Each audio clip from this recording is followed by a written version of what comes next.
एक बार ज्योतिष पीठ के महान आचार्य श्री कृष्ण बोधाश्रम जी महाराज राजस्थान गए। उस दिन एकादशी का परम पवित्र दिन था, अतः बहुत सारे श्रद्धालु जो है महाराज श्री का दर्शन एवं सत्संग श्रवण करने के लिए उनके पास गए। उन्हीं श्रद्धालुओं में दो मुसलमान भाई भी उनका दर्शन एवं सत्संग के लिए उनके पास गए। बाद में बहुत सुंदर सत्संग हुआ, भगवान के नाम का कीर्तन, भगवान की कथा हुई।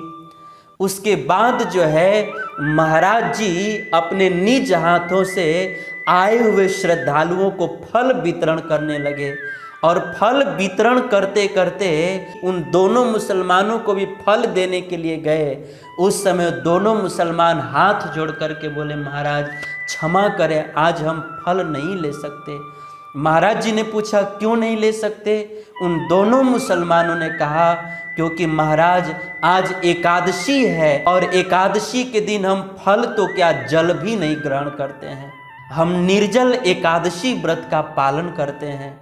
उस समय महाराज जी ने पूछा कि आप दोनों तो मुसलमान हैं, आप दोनों एकादशी व्रत क्यों करते हैं? उस समय उन दोनों मुसलमानों ने अपने एकादशी व्रत रहने की सारी घटना बतलाई। उन दोनों मुसलमानों ने कहा कि महाराज जी, आज से 5 साल पहले हम दोनों बहुत बड़े पापी थे। इस धरती पर ऐसा कोई पाप नहीं जो हम लोगों ने न किया हो, बहुत पाप किए। अब एक दिन की बात है कि हम दोनों अपने घर परिवार के किसी काम से बाहर गए हुए थे और घर परिवार के काम में इतना उलझ गए कि दिन भर हम जो है खाना तो क्या हम जल भी नहीं ग्रहण कर पाए। और जब हम दिन भर काम करके वापस घर पर लौट रहे थे, रास्ते में रात हो गई थी और इतना थकान हो गई कि हम अपनी गाड़ी खड़ा करके एक बगीचे में ही सो गए।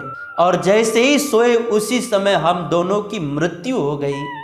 और उसी समय यमराज जी के भयंकर दूत हम दोनों की आत्मा को पकड़ करके नरक लोक में ले गए और यमराज जी के समक्ष उपस्थित किए। उस समय यमराज जी ने यमदूतों से पूछा कि आप लोग जो है इन दोनों मुसलमानों को क्यों पकड़ कर लाए हो?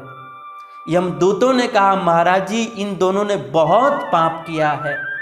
यमराज जी ने कहा कि देखो, भले ही इन्होंने पाप किया होगा, लेकिन आज जो है एकादशी व्रत है और ये दोनों मुसलमान जो है आज अनजाने में एकादशी व्रत किए हैं। अतः अनजाने में भी एकादशी व्रत रह जाने के कारण इन दोनों मुसलमानों का जो पाप है वो सारा पाप जलकर भस्म हो चुका है। और अनजाने में एकादशी व्रत रहने के कारण इन दोनों की आयु और बढ़ गई है। अतः आप लोग जो है इन दोनों मुसलमानों को जहाँ से लाए हो वहीं पर छोड़कर चले आओ। उस समय यमराज जी के दूत हम दोनों मुसलमानों को पुनः जहाँ से लाए थे वहीं पर छोड़ करके वापस चले गए। और उनके जाने के कुछ ही देर के बाद हम दोनों को चेतना आई। जागते ही हम दोनों नरक लोक में जो घटना घटी उसी के विषय में हम दोनों बातें करने लगे।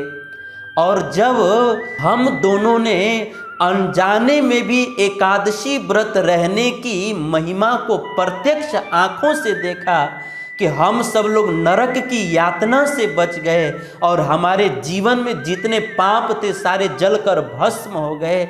जब हम लोगों ने अनजाने में एकादशी व्रत रहने की महिमा को प्रत्यक्ष देखा, उसी दिन से हम दोनों जो है सारा पाप छोड़ करके और मांस मछली छोड़ करके हम दोनों खुद भी एकादशी व्रत का पालन करने लगे और हमारे घर परिवार के सारे लोग भी एकादशी व्रत का पालन करने लगे।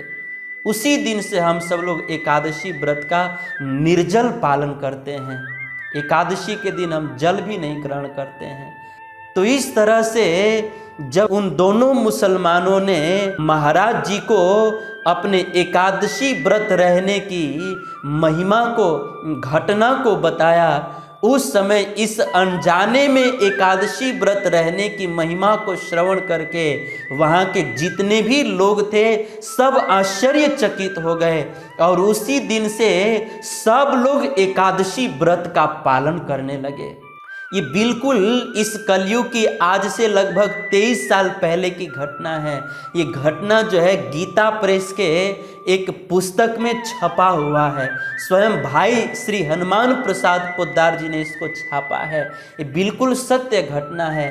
प्रसंग बड़ा है, कहने का भाव यह है कि आप सब लोग विचार कीजिए कि जब अनजाने में एकादशी व्रत रहने से उन दोनों मुसलमानों का सारा पाप खत्म हो सकता है, उनको नरक से मुक्ति मिल गई, तो फिर हम सब लोग जानबूझ करके प्रेम से भगवान को प्रसन्न करने के लिए एकादशी व्रत करेंगे तो इसकी कितनी बड़ी महिमा होगी। इसीलिए हम सब लोगों को निश्चित ही सारे तर्क वितर्क छोड़ करके एकादशी व्रत का पालन करना चाहिए। एकादशी व्रत करना बहुत सरल है, कठिन नहीं है। एकादशी व्रत के दिन हमें केवल 2 कार्य करना है। सबसे पहले एकादशी के दिन हमें अन्न नहीं ग्रहण करना चाहिए, क्योंकि एकादशी के दिन इस दुनिया में जितने भी पाप है वे सारे पाप जो है अन्न में निवास करते हैं। इसीलिए एकादशी के दिन अन्न न ग्रहण करके हमें फल ग्रहण करना चाहिए।